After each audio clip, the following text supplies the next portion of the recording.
Formal nang binuksan ang Phase 2 expansion ng public cemetery sa Sapa Libutad, Angeles City ngayong Miyerkules, January 15.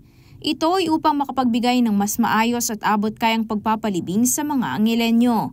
Batay sa ulat ng Information Office ng syudad, saklaw ng 11,510 square meters ang 800 columbarium slots at 2,400 bone niches.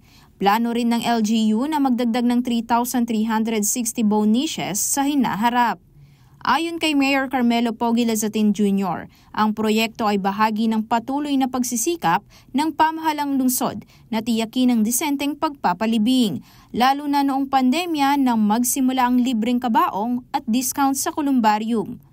Mayroon ding aniyang 37 parking slots sa bagong pasilidad na nakalaan para sa mga bumibisita sa sementeryo na may sasakyan. Sa ngayon, 632 residente na ang nakinabang sa programang ito. Matatandaang noong 2019, 600 niches lamang ang kapasidad ng pampublikong sementeryo. Aisel Fernando, CLTV 36 News.